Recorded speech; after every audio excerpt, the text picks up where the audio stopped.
सदाशिवसमारम्भां शङ्कराचार्यमध्यमाम् अस्मदाचार्यपर्यन्तां वन्दे गुरुपरम्पराम्. श्रीगुरुभ्यो नमः. 32வது श्लोकम्. रामो दूषितवान् निजेन जनुषा प्राभाकरीं सन्ततिं त्यक्त्वा हस्तगतां श्रियं निजयशो दूरीकरोति स्म यत् तं श्रुत्वा सदयो भवाम्यतितरां मैथिल्यहं त्वत्कृते पापिन्नेतददम्भवत्तव वचः श्राव्यं न कैः सादरम्. இதுவும் போன ஸ்லோகம் மாதிரி ஷார்தூலருக்கு இடத்துல இருக்கு. இப்போ ஸ்லோகத்தினுடைய பதச்சேதகம். ராமஹ தூஷிதவான் நிஜேன ஜனுஷா பிராபாகரீம் சந்ததிம் त्यक्त्वा हस्तगतां श्रियं निजयशः दूरीकरोति स्म यत् तं श्रुत्वा सदयः भवामि अतितरां मैथिली अहं त्वत्कृते पापिन् एतद् अदम्भवत् तव वचः श्राव्यं न कैः सादरम्. இந்த ஸ்லோகத்திலையும் முன்னாடி மாதிரி முதல் 3 பாதத்துல ராவணன் ஒரு விஷயத்தை சொல்றான். அதற்கு பதிலாக 4வது பாதத்துல சீதை சில சொற்களை சொல்றான். ஆனா இந்த ஸ்லோகத்துல ஒரு வித்தியாசம் என்னன்னு கேட்டா, ராவணன் தன்னை பத்தி நேரடியா உயர்வா சொல்லிக்கல.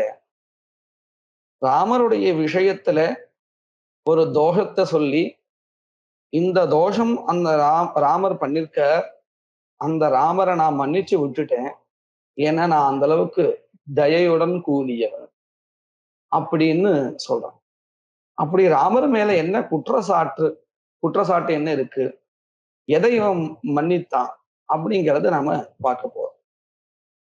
3வது பாதத்துல மைதில்யஹம் அப்படின்னு இருக்கு இல்லையா, அதுல நாம மைதிலி அகம் அப்படின்னு பிரிச்சுக்கணும். அந்த மைதிலி அப்படிங்கிறது விழிவேற்றுமை கூப்பிடுறான். மைதிலி மிதிலாதிபதியுடைய மகளான சீதையே ராமஹா தூஷிதவான். ராமன் என்ன பண்ணிருக்கான் அப்படின்னு கேட்டா, நிஜேன ஜனுஷா, நிஜேன ஸ்வகீயேன, ஸ்வகீயேன அப்படின்னு அர்த்தம் தன்னுடைய, ஜனுஷா பிறப்பினால், தூஷிதவான் களங்கப்படுத்திருக்கிறான். எதை? சந்ததி வம்சத்தை. எந்த வம்சத்தை? பிராபாகரி. பிரபாகரஹா அப்படின்னு சொன்னா சூரியன்.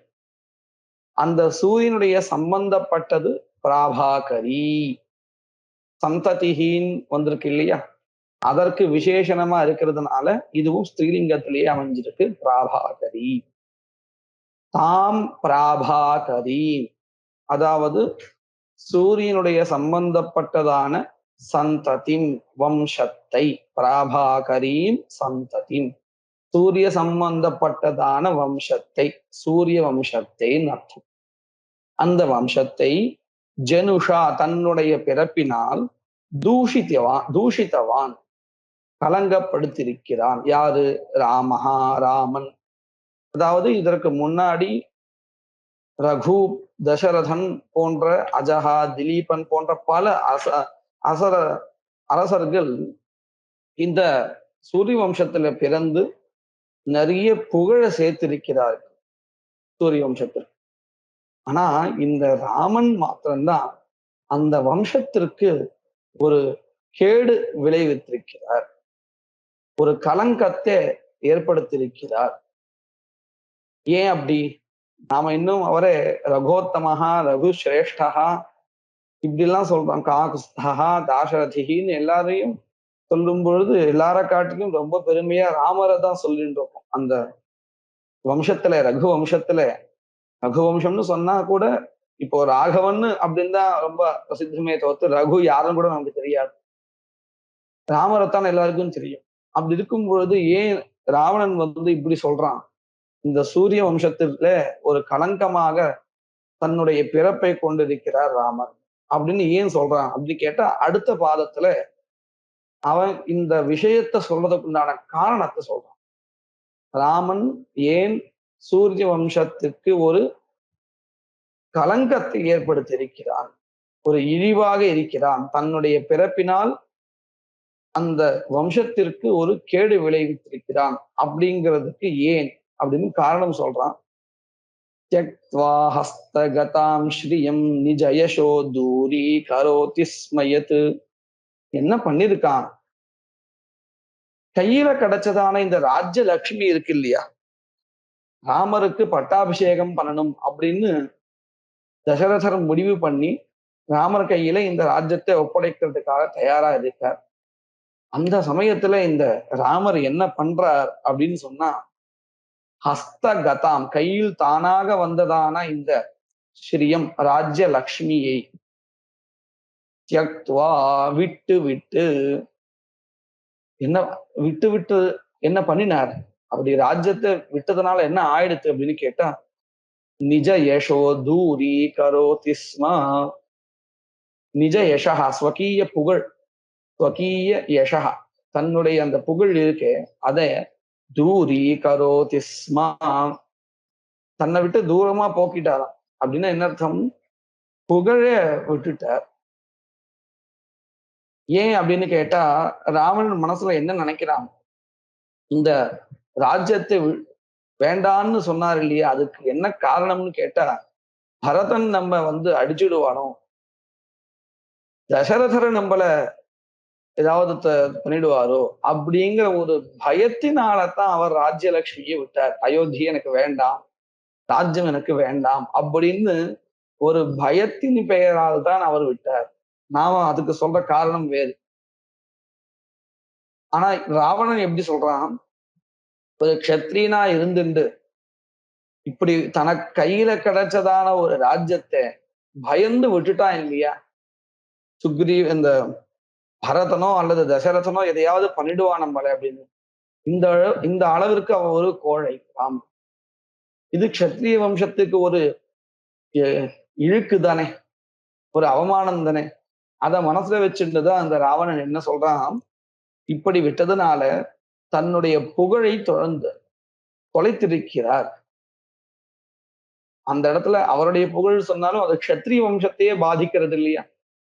அதனாலதான் சூரிய வம்சத்துல இவர் ஒரு இழுக்காக இருக்கார், ஒரு கலங்கத்தை ஏற்படுத்தியிருக்கார் அப்படின்னு ராவணன் சொல்றான். தியக்த்வா ஹஸ்தகதாம் ஸ்ரீயம் கையில் கிடைத்ததான அந்த ராஜ்யத்தை விட்டு விட்டு நிஜ யசஹா தன்னுடைய புகழை தூரி கரோதி ஸ்ம. ஸ்ம அப்படிங்கிற இந்த பிரத்தியம் பூத காலத்தை குறிக்கக்கூடியது. தூரி கரோதி ஸ்மாம். இந்த இடத்துல இந்த யத் அப்படின்னு ஒரு பதம் இருக்கு. இந்த பதம் முன்னாடி சொன்னதான ஒரு விஷயத்திற்கு எது காரணம் அப்படிங்கிற தெரிவிக்கிறதுக்காக, முன்னாடி முதல் பாதத்துல என்ன சொன்னார்? இந்த ராமன் சூரிய வம்சத்திற்கு ஒரு இழுக்காக இருக்கிறார் அப்படின்னு சொன்னா, அதற்கு எது காரணம்? எது எஸ்மாத் காரணாத் அப்படின்னு அர்த்தம். ஏன் அப்படின்னா, இந்த ரெண்டாவது பாதத்துல அதுக்குண்டான காரணத்தை சொல்லிட்டேன். அதை தெரிவிக்கிறதுக்காகத்தான் இந்த பதம். இதோட முடியல. இன்னும் ராவணன் என்ன சொல்றான்? தம் ஸ்ருத்வா, இப்படி இவர் ராஜ்யத்தை விட்டுட்டார் பரதனுக்காகவோ அல்லது தசரதருக்காகவோ பயந்துட்டு இவர் ராமன் இந்த ராஜ்யத்தை விட்டுட்டார் அப்படிங்கிற விஷயத்தை தம் விருத்தாந்தம் ஸ்ருத்வா கேட்டுவிட்டு அதிதராம் சதயோ பவாமி, நான் வந்து அவரை கொல்லணும்னு நினைச்சிருந்தேன்.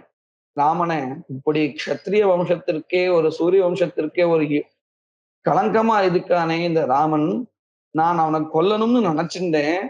ஆனாலும் துவத் கிருதே உனக்காகத்தான், துவத் கிருதே உனக்காக, அதிதராம் அத்தியந்தம் அதிகம் அப்படின்னு அர்த்தம். ரொம்ப சதயோ பவாமி கருணை உள்ளத்தோடு இருக்கிறேன்.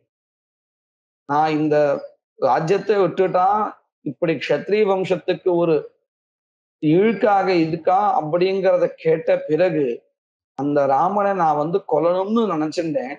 ஆனாலும் உனக்காக மட்டும்தான் ரொம்ப தயையோடு இருக்கேன். வத்கிருதே உனக்காக தான் அகம் நான் அதிதராம் அத்தியந்தம் சதயஹ கருணையோடு கூடியவனாக பவாமி இருக்கிறேன். இப்படி 3 வரிகள்ல ராமரை இகழ்வா சொல்லணும். அதே சமயத்துல அதுல உண்மையா இருக்கிறபடியாகவும் இருக்கணும் அப்படிங்கிறதுக்காக ஒரு நிகழ்வை எடுத்துட்டு நடந்த நிகழ்வு இவன் ஒரு புதிய பார்வையில பார்த்து அதை சொல்லி இப்பேற்பட்ட ஒரு இழுக்கானவன் ராமன் அப்படின்னு அதே சொல்லும் பொழுது அந்த விஷயத்தையும் கொண்டு வந்து அதே சமயத்துல இந்த ராவணன் எப்பேற்பட்டவன் தன்னுடைய அந்த ராஜ்ய குலத்திற்கு ஏதாவது கேடு விளைவு வந்ததுன்னா தான் வந்து அந்த மனுஷால கொல்றது தயாரா இருந்தேன். ஆனா அதே சமயம் தயையோடு இருக்கேன்னு மறைமுகமா தன்னுடைய குணங்களை சொல்லியிருக்கான். இப்போ 4வது பாதத்துல சீதையானவள் தன்னுடைய பதில சொல்றான். பாப்பின்னு கூப்பிடும் போதே விழி வேற்றுமையில பாப்பின்னு ஏ பாப்பியே ஏ தத்து அதம்பவத் தவ வச்சஹா ஸ்ராவியம் ந கைஹி சாதரம். இப்ப நீ இவ்வளோ வாக்கியங்கள்லாம் சொன்னியே, இது வந்து நிஷ்கபட்டமா சொல்லப்பட்ட சொற்களை எப்படி எடுத்துக்கொள்வார்களோ அப்படி எடுத்துக்கொள்ளக்கூடியது அல்ல. அப்படின்னா உன்னுடைய வாக்கியங்கள்லாம் கபட்டமா இருக்கக்கூடியது. கபட்டம்னா பிரதாரணம், ஏமாற்றுவதற்காக சொல்லக்கூடிய சொல். உன்னுடைய வாக்கியங்கள் இருக்கே, தவ வச்சகா உன்னுடைய சொற்கள் அதம்பவது எப்படி நிஷ்கபட்டமான பதங்கள் இருக்குமோ அப்படி ந கைஹி சாதனம் ஸ்ராவியம் யாராலையும் ஏற்றுக்கொள்ள வேண்டியது அல்ல. அப்படின்னா என்ன அர்த்தம்?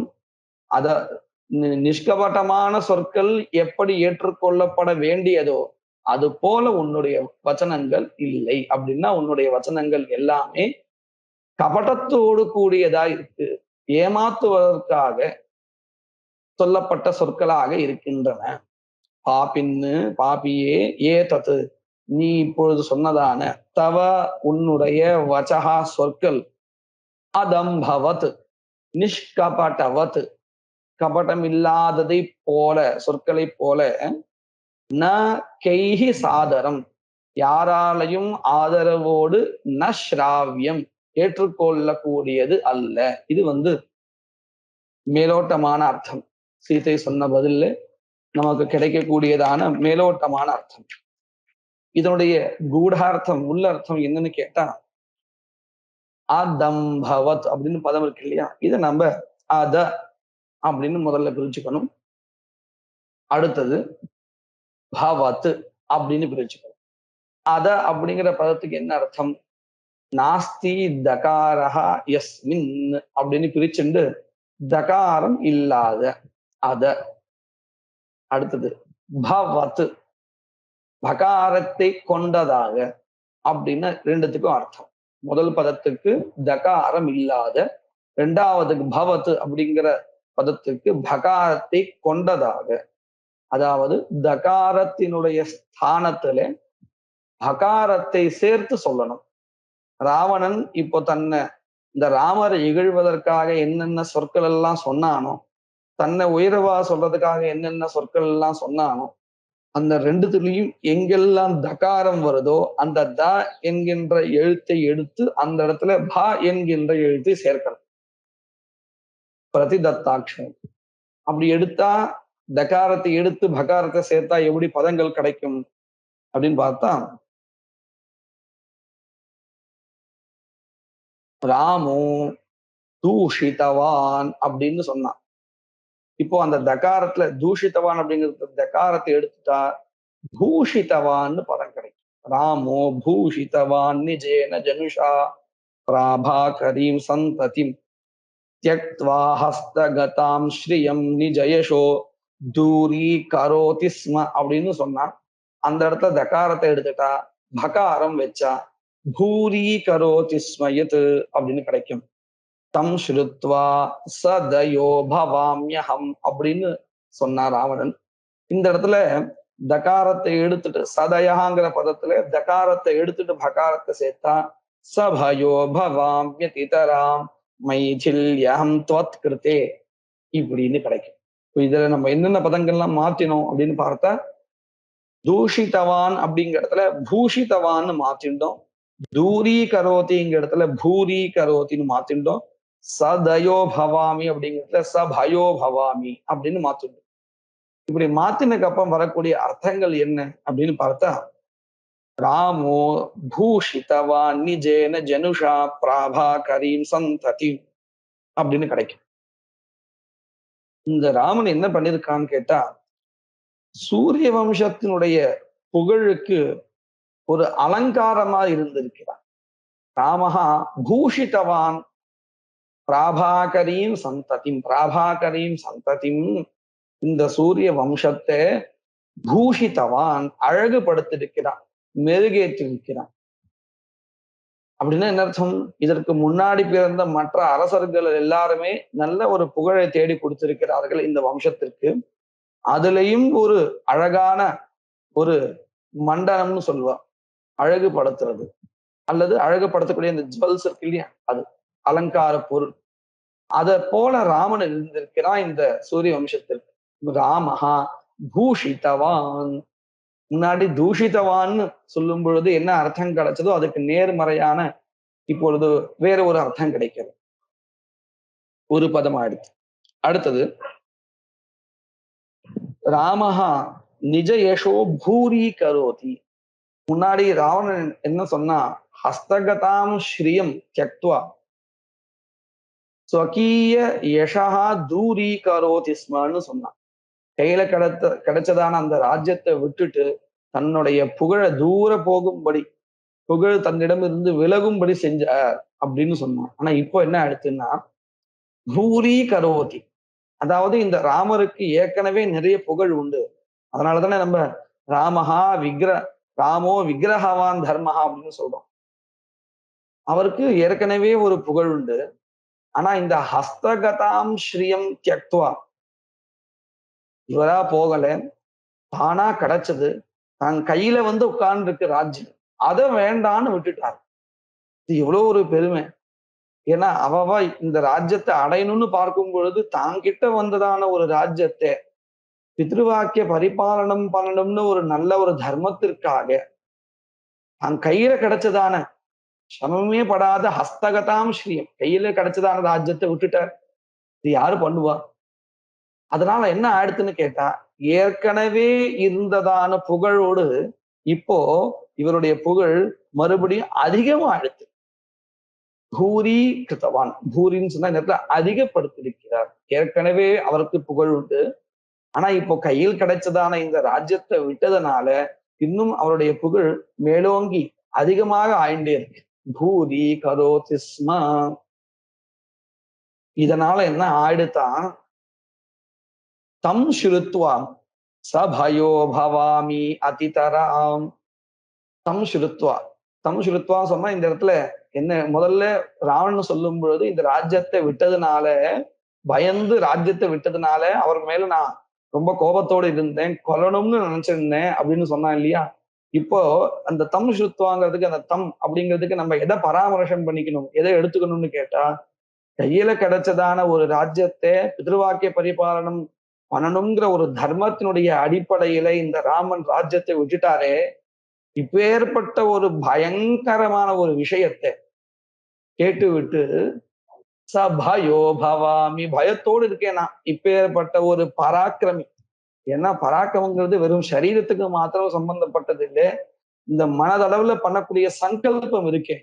எப்படி பீஷ்மர் வந்து அந்த சபையில இனிமேற்கொண்டு நான் அப்பாவிற்காக திருமணம் செய்துக்க மாட்டேன் அப்படின்னு சொன்ன உடனே பீஷ்ம சங்கல்ப பயங்கர, கோரம் பீமம் பயங்கரம். பீஷ்மா அப்படின்னு பதத்துக்கு இந்த பயங்கரம் அர்த்தம். இப்படிதான் அவருக்கு பேரு வந்தது. அத போல இங்க ராமரும் ஒரு பெரிய சங்கல்பம் பண்றார்.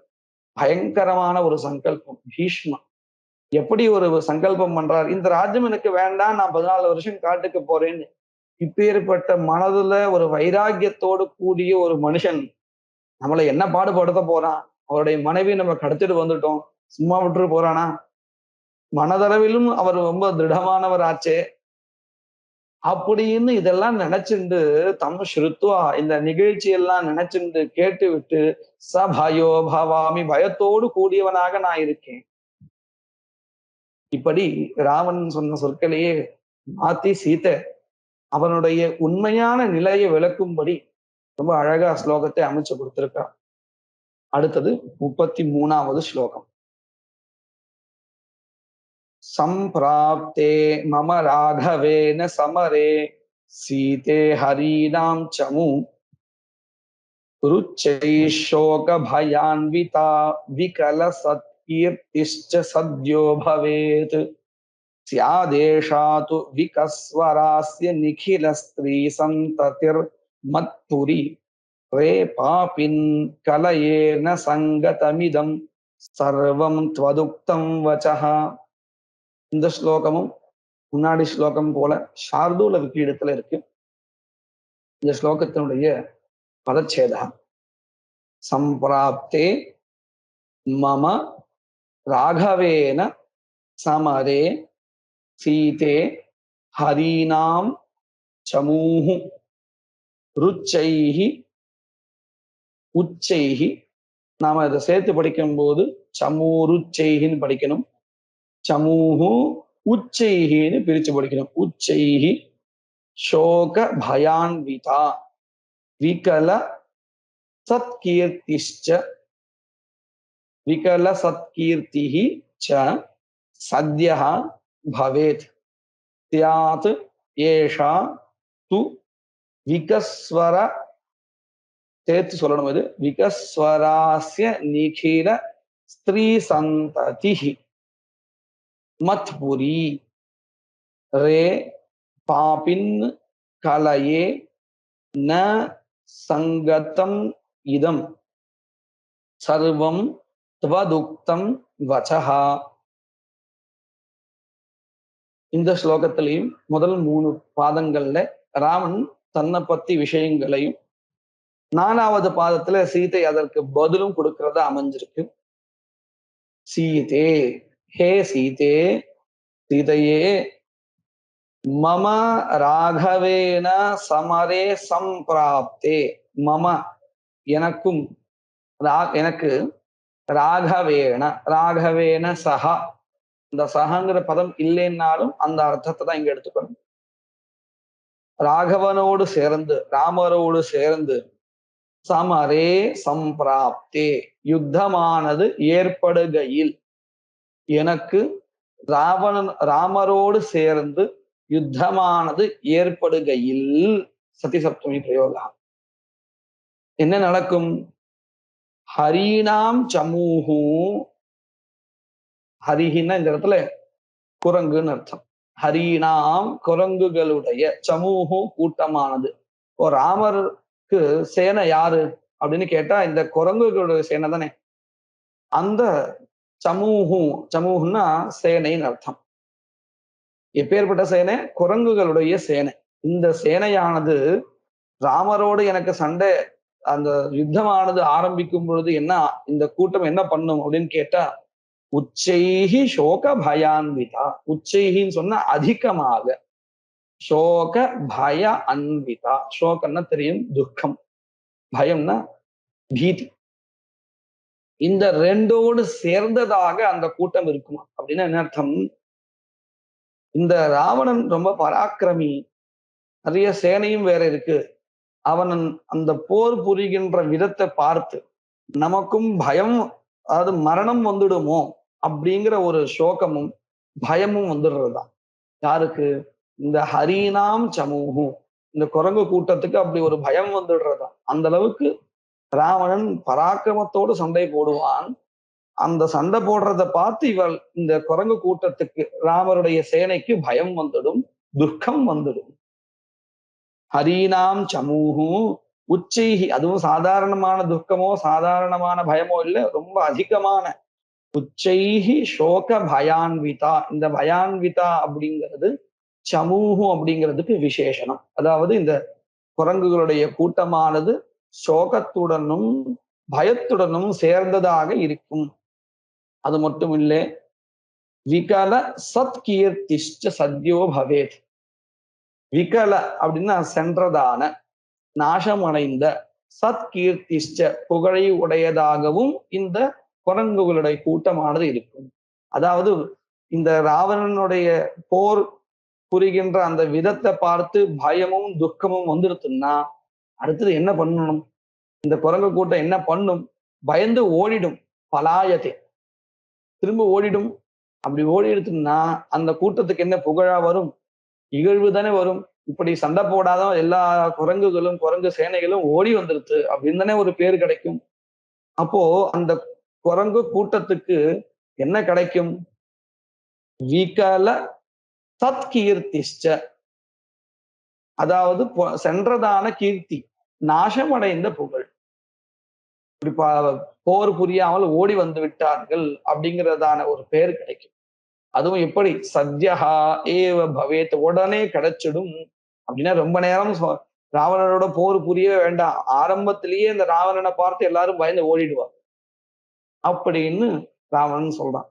என்னோடு எனக்கும் ராமருக்கும் போர் ஏற்படுகையில் இந்த குரங்கு கூட்டமானது துக்கத்தோடையும் பயத்தோடையும் சேர்ந்ததாக இருக்கும். அது மட்டும் இல்ல, சத்யஹா உடனேயே இந்த போர் புரியாமல் ஓடி விடுவதால் புகழும் நாசம் அடைகிறது இந்த குரங்கு கூட்டத்திற்கு.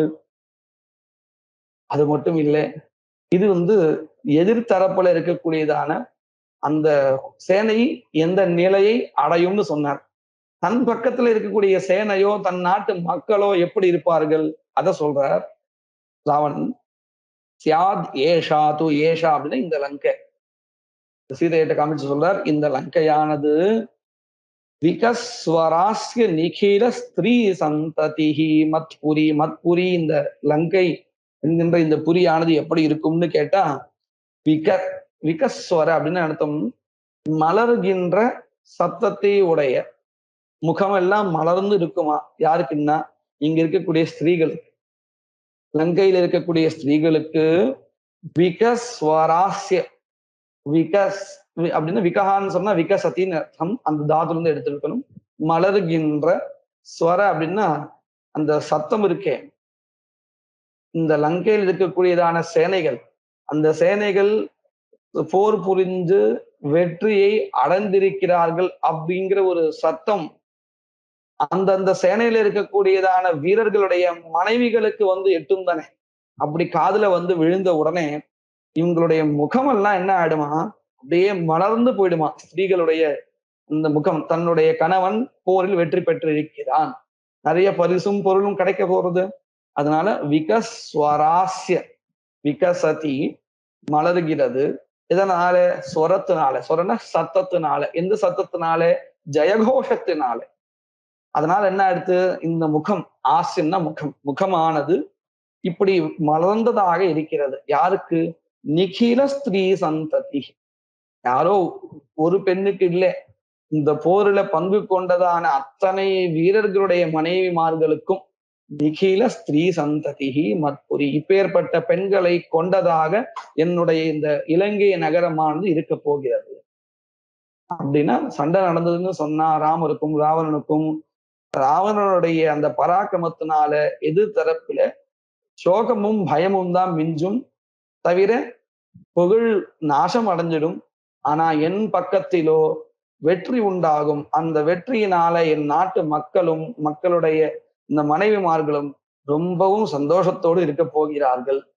இப்படி எல்லாம் சொல்லி சீதைக்கு ஒரு அவநம்பிக்கையை ஏற்படுத்தணும்னு பாக்குறான், பயமுறுத்தணும்னு பாக்குறான். இப்படிலாம் நடந்துடுமோ அப்படின்னு ஒரு பயம் வரும் தானே, அதை ஏற்படுத்தணும்னு பாக்குறான். ஆனா சீதை இதுக்கெல்லாம் மயங்கிறதா இல்லை. கடைசி பாலத்துல தன்னுடைய நிலையை சொல்றான். ரே பா பின்னு, ரே அப்படிங்கிறது சம்போதனை, பாப்பின் அப்படிங்கிறதும் சம்போதனம் தான்.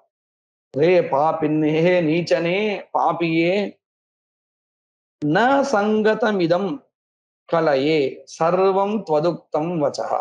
சர்வம் துவதுக்தம் வச்சகா. நீ சொன்ன எல்லா இந்த சொற்களும் வாக்கியங்களும் ந சங்கதம் இதம் கலயே, இது சங்கதம் சரியானதாக ஒத்துக்கொள்வதாக இல்லை என்பது இது சங்கதமாக இல்லை என்று எண்ணுகிறேன். ந சங்கதம் ஒத்துக்கொள்ள வேண்டியதாக ந கலையே இருப்பதாக எண்ணுகிறேன். அதாவது நீ சொல்றதெல்லாம் ஒத்துக்கொள்ற மாதிரியே இல்லை அப்படின்னா நீ சொல்றதெல்லாம் பொய், இப்படி எல்லாம் நடக்க போறது இல்லை. ந சங்கதம் அசங்கதம் அப்படின்னு பதில் சொல்றா. இது மேலோட்டமான அர்த்தம். இந்த இடத்துல இந்த கூடார்த்தம் என்னன்னு கேட்டா, ந கலயே அப்படின்னு இருக்கு இல்லையா, அந்த பதத்தை எடுத்துட்டு லயஹான்னா நாசகா, இந்த இடத்துல க்ஷயஹான்னு அர்த்தம். க லயே, அதாவது நீ சொன்னதான இந்த சொற்கள்ல க அப்படிங்கிற ஒரு வர்ணம் இருக்கு இல்லையா, அதை அபகமனம் பண்ணிடணும். லயே அபகமனம் பண்ணா அதை தூரீகரணம் பண்ணும், அதை எடுத்துடணும். எடுத்தா என்ன கிடைக்குமோ அதுதான் உன்னுடைய நிலை அப்படின்னு சொல்றா சீதை. அப்படி எடுத்தாச்சுன்னா இந்த ஸ்லோகத்துல இருக்கக்கூடிய சொற்கள் என்னவா மாறும் பாருங்க. சம்பிராப்தே மம ராகவேன சமரே சீதே ஹரீனாம் சமூஹு உச்சைஹி, அதுக்கப்புறம் ஒரு பதம் சோக பயான்விதான்னு இருந்தது. அந்த காவை எடுத்தாச்சுன்னா என்ன ஆயிடும், சோபயான்விதா அப்படின்னு ஒரு பதம் கிடைக்கும். அதுக்கப்புறம் விகல சத்கீர்த்திஷ்டன்னு சொன்னார். அதுல காவ் எடுத்தாச்சுன்னா விலசத் கீர்த்திஷ்டன்னு பதம் கிடைக்கும், ரெண்டாவது ஆட்சி. மூணாவது பாதத்துல சியாதேஷாது விகஸ்வராஸ்ய நிகில ஸ்திரீ சந்ததிர்மத் புரி அப்படின்னு சொன்னா அதுல அந்த காவ் எடுத்தாச்சுன்னா விஸ்வராஸ்ய நிகில ஸ்திரீ சந்ததிர்மத் புரி அப்படின்னு கிடைக்கும். இப்படி மூணு பதங்கள்ல நமக்கா அப்படிங்கிற எழுத்த எடுத்தாச்சுன்னா இப்படி இந்த பதங்களுடைய ஸ்வரூபம் கிடைக்கும். இந்த பதங்கள் இப்படி இருக்கும். அந்த பதங்களுக்கு உண்டான பொருள் என்ன அப்படின்னு நம்ம பார்த்தோம்னா, முதல்ல அவன் என்ன சொன்னா, எனக்கும் ராகவனுக்கும் போர் ஏற்பட்டால் அதுல இந்த வானர கூட்டங்கள் இருக்கே, அந்த கூட்டமானது சோகத்தோடையும் பயத்தோடையும் இருக்குன்னு சொன்னான் இல்லையா. சோக பயான்விதா. நான் இப்ப அந்த காவ் எடுத்தாச்சுன்னா அடுத்து சோபயான்விதா. சோபான்னா பிரகாஷா. அதாவது எனக்கும் ராமருக்கும் போர் ஏற்பட்டால் அதில் கண்டிப்பாக ராமர் தரப்புக்குத்தான் வெற்றி கிட்டும். அந்த ராமர் தரப்பில் இருக்கக்கூடியதான சேனை என்ன சேனை, வானர சேனை. அந்த வானர சேனையானது சோபையோடு ரொம்ப பிரகாசத்தோடு இருக்கும். ஏன்னா வெற்றி அவர்களுக்குத்தானே. அப்போ இந்த ஹரிணாம் சமூஹு சோபயான்விதா பவதி, பிரகாசத்தோடு இருக்கும். வெற்றி பிரகாசம் அவர்கள சேர்ந்து இருக்கும், சோபயான்விதா. அதனால என்ன ஆயிடுத்து அப்படின்னு கேட்டா, வெற்றி கீர்த்தினால் அடுத்த என்ன கிடைக்கும், புகழ் தானே கிடைக்கும். அப்போ விகல சத்கீர்த்தி இல்லை, விரசத் கீர்த்தி, மிளிர்கின்ற புகழை கொண்டவர்களாக அந்த வானர சேனையானது இருக்கும். ஏன்னா வெற்றி கிட்டி இருக்கு. வெற்றி அடைஞ்சால் நமக்கு புகழ் சேருமா அல்லது இகழ்வு சேருமா அப்படின்னு கேட்டா புகழ் தானே சேரும்.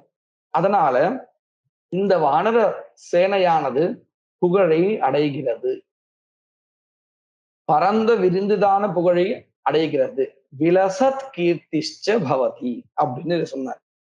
அதே மாதிரி தன்னுடைய லங்கையை பத்தி சொன்னார். தன்னுடைய லங்கையில இந்த போர்ல ஈடுபட்டு இருக்கக்கூடியதான வீரர்களுடைய மனைவிமார்களின் முகம் அப்படியே பிரகாசமா மலர்ந்து இருக்கும்னு சொன்னார் இல்லையா. இப்போ அது அப்படியே நம்ம எதிர்மறையான அர்த்தத்தை கொடுக்கறதா ஆயிடுறது. அதாவது இப்போ யாருக்கு வெற்றி கிட்டும்னு சீத்தை சொன்னா, வானர சேனைகள் கொண்ட ராமருக்குத்தானே. அப்போ இந்த லங்கையில என்ன ஆயிடும்னு கேட்டா, அந்த மனைவிமார்கள் போரில் ஈடுபட்டு இருக்கக்கூடியதான வீரர்களுடைய மனைவிகள் எப்படி இருப்பான்னா, விஸ்வராஸ்ய நிகில ஸ்திரீ சந்ததிஹி, விகிருத்தஸ்வரமா, அதாவது வாயில வார்த்தையே வரது இல்லையா. ஏன்னா தன்னுடைய கணவரோ அல்லது தன்னுடைய சகோதரரோ அப்பாவோ போருக்கு போயிருப்பா. இந்த வானர கூட்டத்தோடு சண்டை போட்டு ராமரோட சண்டை போட்டு மறித்திருப்பார்கள் அப்படின்னு சொன்னா அந்த இறந்த வீரர்களுடைய சம்பந்தப்பட்ட மனைவியோ குழந்தையோ அல்லது தங்கையோ இவங்கெல்லாம் எப்படி சந்தோஷத்தோடயே இருப்பான். அவர்களுடைய வாக்கிலிருந்து வார்த்தையே வராது. அதுதான் சொல்றான் விஸ்வராசிய அப்படின்னு அர்த்தம். சத்தமே இல்லாத ஒரு முகமா ஆயிடுவார்களாம் அப்படின்னு. அல்லது விகிருத ஸ்வரம், சாமான்யமா நமக்கு வரக்கூடிய சொற்கள் இல்லாத ஹே கணவனே என்னை விட்டு போயிட்டியே, ஹே அப்பாவே என்னை விட்டு போயிட்டு, இந்த மாதிரியான சொற்கள். இது சாதாரண சொற்கள் இல்லையே. விகிருத்தம், மாறுபட்ட ஸ்வரம். அந்த மாறுபட்ட ஸ்வரத்தோடு கூடியவர்களாகவும் இருப்பார்கள். அதாவது ஸ்வரம் இல்லாத, பேச்சு இல்லாத, ஒரு பேச முடியாத ஒரு நிலையிலையோ அல்லது சாமானிய சொற்கள் இல்லை, மாறான சொற்கள், இந்த மாதிரியான புலம்புகின்ற சொற்கள், துக்கத்தில் புலம்புகின்ற சொற்கள், இந்த சொற்களை கொண்டவர்களாகவோ லங்கையில் இருக்கக்கூடியதான பெண்கள் இருப்பார்கள் அப்படின்னு சீதை சொல்ற. ராமாயணத்திலையும் இதை இந்த மாதிரியான ஒரு விஷயத்த சொல்லியிருக்கா. எப்படின்னா, நூனம் ராட்சச கன்யானாம் ருதந்தீனாம் கிரகே கிரகே ஸ்ரோஷ்யாமி ந சிராதேவ துக்கார்த்தானாம் இவத்வனி. நூனம் அவசியம் ராட்சச கன்யானாம், இந்த ராட்சசர்களுடைய பெண்கள் இருக்கார்களே, ராட்சச வம்சத்தில பெண்கள், இவர்களுடைய அழுகையானது கிரகே கிரகே ஒவ்வொரு வீட்டிலையும் ஸ்ரோஷ்யாமி கேட்க போறேன். இது ரொம்ப நாளை இல்லை, சீக்கிரமாகவே. ந சிராதேவ சீக்கிரமாவே நான் கேட்க போறேன். அது எப்பேற்பட்டது? துக்கார்த்தானாம் துவனி, இப்படி துக்கத்தோடு கூடிய பெண்களுடைய அந்த சத்தத்தை நான் கேட்க போறேன்னு ராமாயணத்துல சீதையை நேரடியா சொல்ற. அதை மனசை வச்சுதான் கவி இங்க எழுதியிருக்க. இப்படியாக ராவணன் எந்த சொற்களை உபயோகப்படுத்தினானோ அதுலேயே ஒரு எழுத்தை எடுத்துட்டு, சியாவிதாட்சரம்னு பேரு, ஒரு எழுத்தை எடுத்து தனக்கு வேண்டியதான, அதே சமயத்துல ராவணனுக்கு எச்சரிக்கை கொடுக்கும்படியான, இதெல்லாம் ஏன் சொல்றா சீதை, இப்படி எல்லாம் ஆகும், அதனால நீ நல்லபடியாக என்ன ராமன் இடத்துல கொண்டு சேர்க்கிறது தான் சௌக்கியம், இல்லைன்னு சொன்னா இதெல்லாம் நடக்கும் அப்படிங்கிறத ஒரு எச்சரிக்கையாகவும் சீதை ராவன் இடத்துல சொல்றா. மேற்கொண்ட ஸ்லோகங்கள் நாம வருங்காலத்துல பார்ப்போம்.